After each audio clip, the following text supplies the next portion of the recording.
যিনি আয়োজনের প্রধান ছিলেন আমাদের সবার প্রিয় প্রিয়াঙ্কু ভাই। আপনারা যারা এসছেন বিভিন্ন গ্রামগঞ্জ থেকে ভগবান রামের নাম উচ্চারণ করতে করতে তুলসী মাথায় নিয়ে আপনারা এই শোভাযাত্রা ভ্রমণ করেছেন। ভারতবর্ষের বিভিন্ন মহাপুরুষের জয়গান দিয়েছেন। আজকে ঘোরতর দুর্দিনে যে বাংলা, যে বাঙালি কোনোদিন কারো কাছে মাথা নত করেনি, সেই বাংলার সর্বশান্ত আজকে আমরা 14 বছর যাবৎ ভগবান রামচন্দ্র বনবাসে ছিলেন।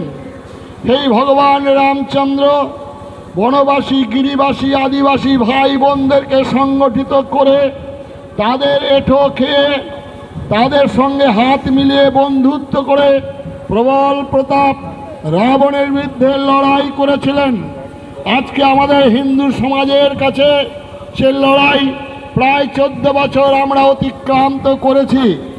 আবার ভগবান রামচন্দ্র আবার রাজ সিংহাসনে বসবেন, আবার রাজ্য অভিষেক হবে, তার জন্য অপেক্ষমান বাংলার হিন্দু সমাজ।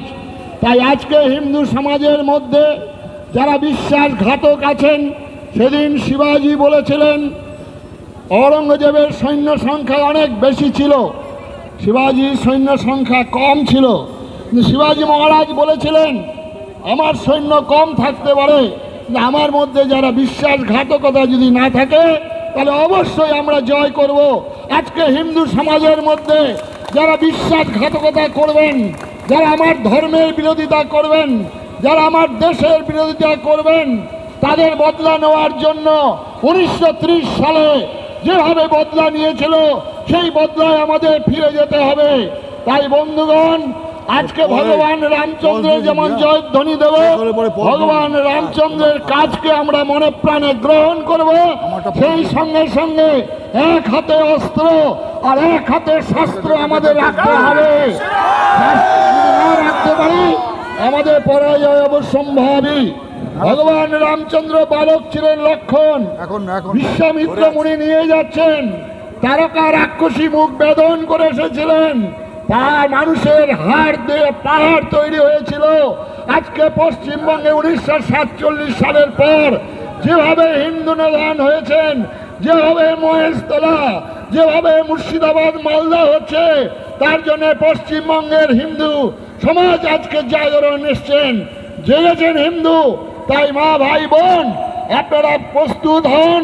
আমাদের 14 বছরের অতিক্রান্ত হয়ে গেছে।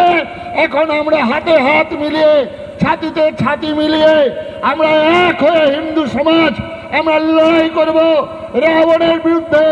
রাবণের শক্তি ছিল, রাবণের অনেক অস্ত্র ছিল, কিন্তু ভগবান রামচন্দ্রের কাছে পরাজয় হয়েছিল। যদি হিন্দু সমাজ আজকে আমরা একতাবদ্ধ হই, অবশ্যই পরাজয় হবে, অবশ্যই পরাজয় হবে।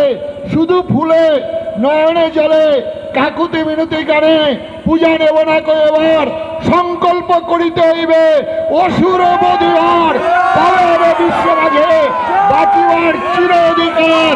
ওই নাগিনেরা চারিদিকে ফেলেছে বিষাক্ত নিঃশ্বাস, শান্তির ললিত বাণী শুনাইবে ব্যর্থ পরিহাস।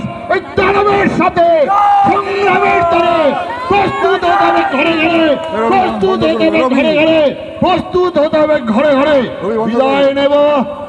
আজকে আমি সন্ন্যাসী, আজকে পথে নেমেছি কারণ আমার গুরু আচার্য স্বামী প্রণবানন্দজি মহারাজ বলেছিলেন লোকে জপ করে